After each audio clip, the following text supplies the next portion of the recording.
तो साथियों सोनप्रयाग से वो हम गाड़ी के माध्यम से गौरीकुंड तक पहुंच चुके हैं और यहाँ हमें उतार दिया गया है। अब आगे हैं वो पैदल का, आगे पैदल रास्ता है वो हमें चलना है। देखते हैं आगे 18 किलोमीटर का बोल रहे हैं, कितना क्या है। यहाँ से है वो केदारनाथ जी का पैदल जो मार्ग है वो स्टार्ट हो जाता है और किलोमीटर है वो 16 लिखे हुए हैं। अब देखना होगा कितने क्या किलोमीटर पैदल चलना है।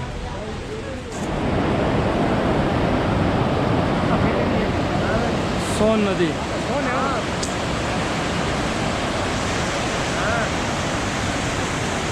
तो साथियों हमने चढ़ाई शुरू किए हुए लगभग आधा घंटा से ऊपर हुआ है और हम आगे हो चढ़ाई कर रहे हैं। थोड़ा मौसम भी उस हिसाब का है, ठंडी हवा भी है परंतु गर्मी भी हो रही है। दोनों का संगम है, इसी तरह हमारी यह जर्नी चल रही है।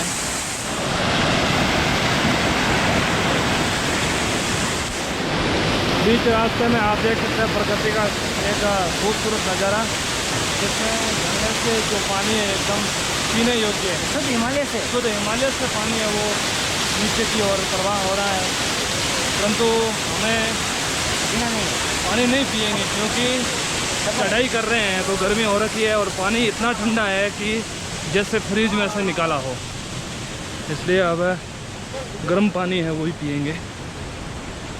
प्रकृति का बेहतरीन नज़ारा देख सकते हैं। इस साइड में एकदम छाया का भाग है और वहाँ पर है वो सूर्य की किरणें हैं वो आ रही है। और बरसाती जो विश्राम शेड है, अचानक रास्ते में बारिश आ जाए तो उसके रुकने के लिए आगे शेड बना हुआ है।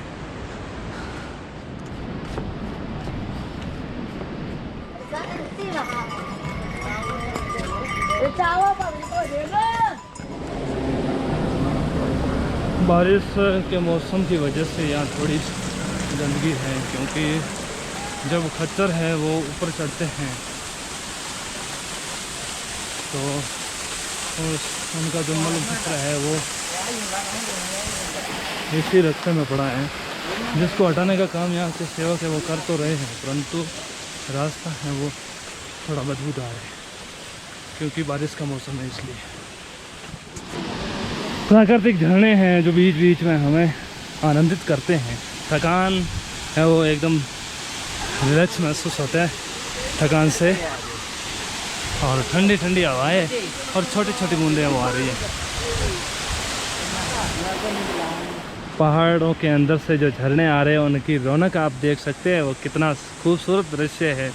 पानी धीरे धीरे एक श्रृंखला बनाते हुए नीचे की ओर प्रवाहित हो रहा है और यहाँ से वो सोन नदी के अंदर है वो मिल जाते हैं। तो साथियों 4 किलोमीटर का सफ़र है वो पार कर लिया है हमने केदारनाथ जी का, और 4 किलोमीटर पूरे होने के बाद एक बहुत ही बड़ा जो है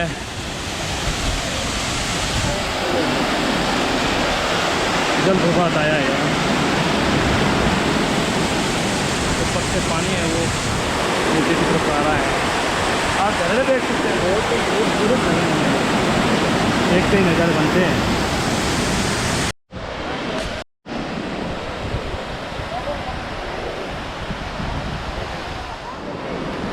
दोस्तों चढ़ाई है वो बहुत ही ऊंची है, 4.5 किलोमीटर के आसपास हम आ चुके हैं।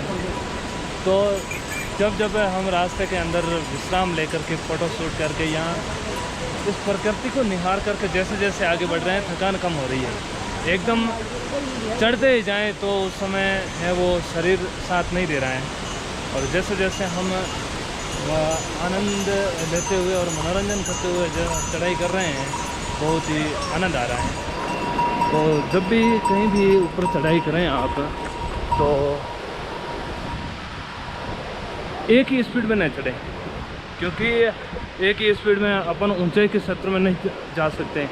यदि सीधा समतल जगह होती ना तो वहाँ अपन एक ही स्पीड में चल सकते हैं, परंतु ये पहाड़ी भूमि है और कहीं कहीं जो है वो समतल आ रही है, परंतु कहीं कहीं पे सीढ़ियाँ हैं वो बहुत ही डिफिकल्ट है, ऊपर चढ़ने में बहुत ही दिक्कत होती है। आगे चलते हैं बाबा के दरबार। अभी 12 किलोमीटर बाकी है।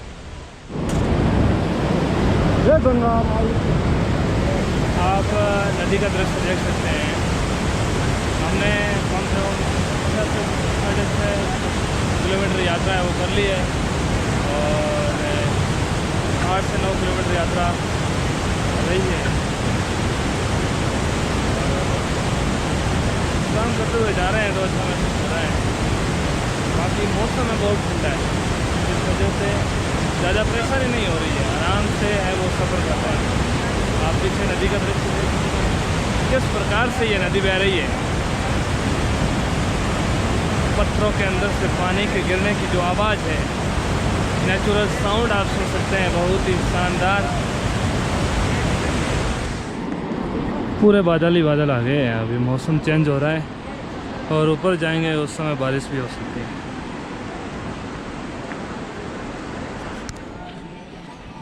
पूरा कोहरा एकदम सा गया है, कुछ भी दिखाई नहीं दे रहा है दूर दूर तक। भैया तो कैमरा लेके आए उसका अलग से है। ना ना थे कि तो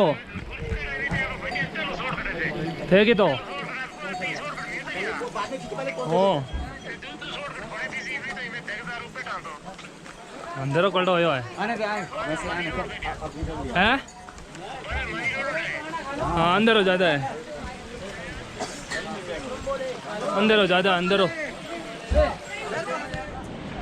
बहुत ही खूबसूरत लिखा हुआ है, जहाँ शिव है वहीं स्वर्ग है। तो आज हम हैं वो स्वर्ग का दर्शन करने वाले हैं और 5.5 किलोमीटर बाबा का दर दूर रहा है। जल्द आ रहे हैं बाबा, बस कृपा बनाए रखना सेवक पर। नमस्कार दोस्तों, अभी 5 किलोमीटर है वो यात्रा रही है और यहाँ से रास्ता है वो काफ़ी आरामदायक है, क्योंकि ढलान भी है और समतल भी है। तो जो पीछे प्रॉब्लम हुई चढ़ने में वो दिक्कत यहाँ नहीं आएगी। अब है वो शरीर का संतुलन एकदम ठीक ढंग से बन गया है, पूरी थकान भी दूर हो गई है, क्योंकि ढलान का रास्ता है उससे बेनिफिट हो गया है। और रास्ते में बैठते बैठते आए हैं तो इतना ज़्यादा डिफ़िकल्ट है वो नहीं लगा है। अभी यहाँ से 5 किलोमीटर की यात्रा है वो तय करनी।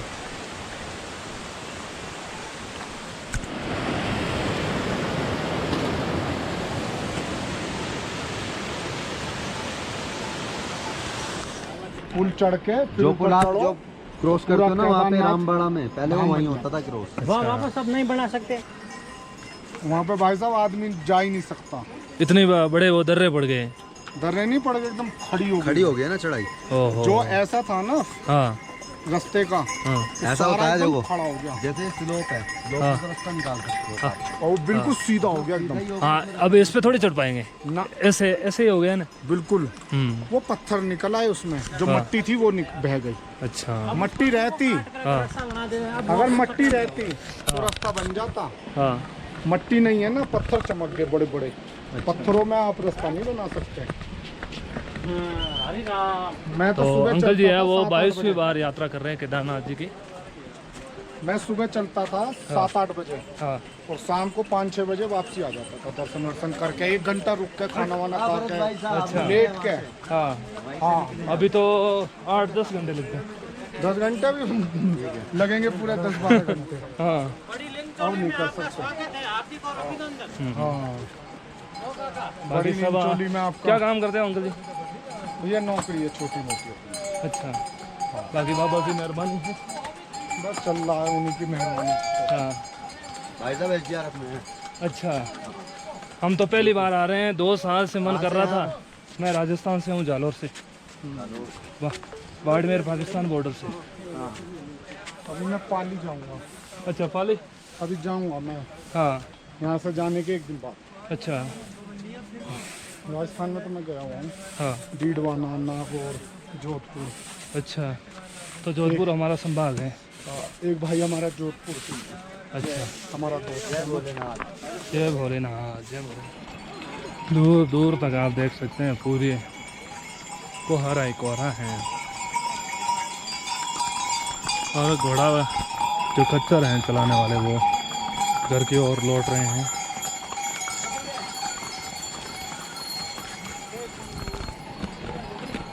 और हम भी काफ़ी रास्ते का सफ़र है वो प्राप्त कर लिया है। अभी मात्र 3 किलोमीटर है बचा है।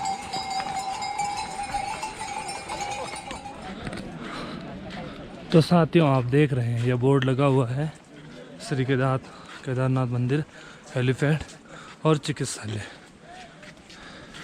हेलीपैड यहाँ से 1 किलोमीटर है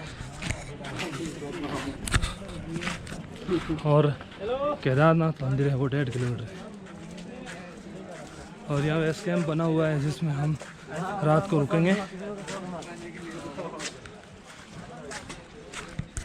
तो गाइस आप देख रहे हैं हम है वो केदारनाथ पहुंचने वाले हैं। 2 किलोमीटर की दूरी रही है और मौसम बड़ा बेईमान है क्योंकि जो वाष्प था वो धीरे धीरे बरसने लग गया है। अब ओस के कण है वो संघनन होकर के बारिश होनी शुरू हो गई है।